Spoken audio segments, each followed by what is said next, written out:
Landmark as a business, leisure, lifestyle developer, we had our facilities more or less empty. We had our resources and our underutilized. So we decided to do something with our resources and team for the community and for humanity. We owe the duty of care to our immediate community to provide something from a health perspective.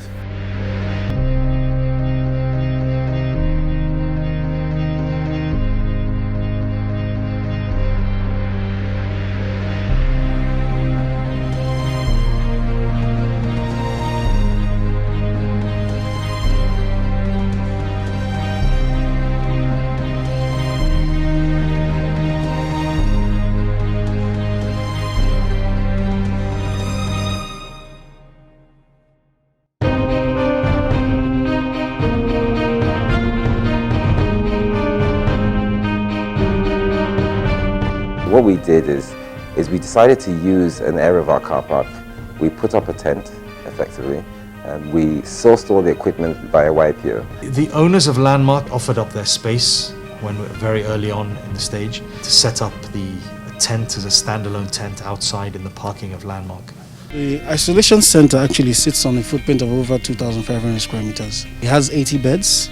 It has 10 ICU beds also. It's fully equipped. It has toilets for both the working staff and separately for the patients. It has a power facility also where we have 2 generators, a 500 kVA, a 350 kVA, and diesel tanks to support the panel room properly rigged up.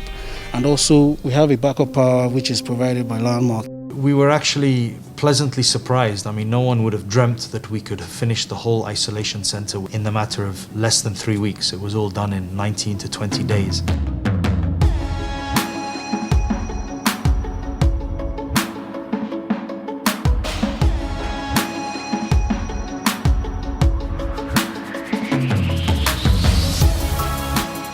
I was excited when I found out about it, and from the bit that I know,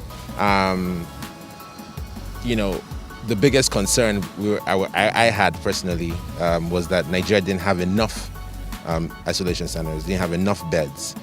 So seeing some come up makes me hopeful. That is even one of the things that gave me the courage to even stay. Because as far as there's an isolation center here, so to avoid some, people will start shouting, there's no place to take him or her, please help us, so there's nothing like that. It was a relief to hear that there was one here being set up here, and I think it was very good because it sort of gave us confidence that, there's one nearby. Because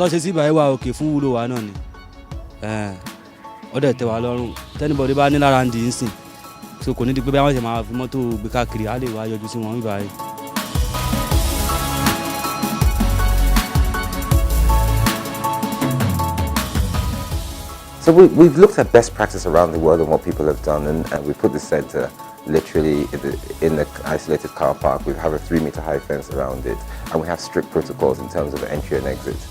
So we believe that in terms of safety, we haven't left any stone unturned. Now we have a no mask, no entry order. Even before the Lagos State government has started implementing it, it's something that we have started implementing. As you see, if you go around the premises, you'll see that everybody is masked. When you come into the premises, they check your temperature, your hand is sanitized as well.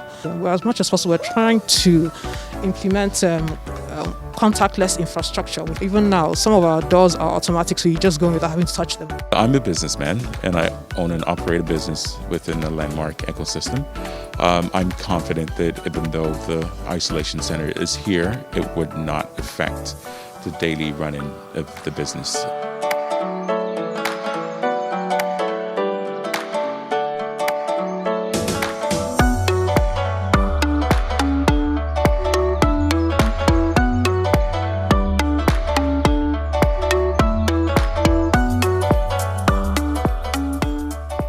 So my biggest message to Lagosians is don't stigmatize. What we do have to do is we not just carry the message of hope, but also carry the courage to help everybody around us. This center is literally all about helping other people.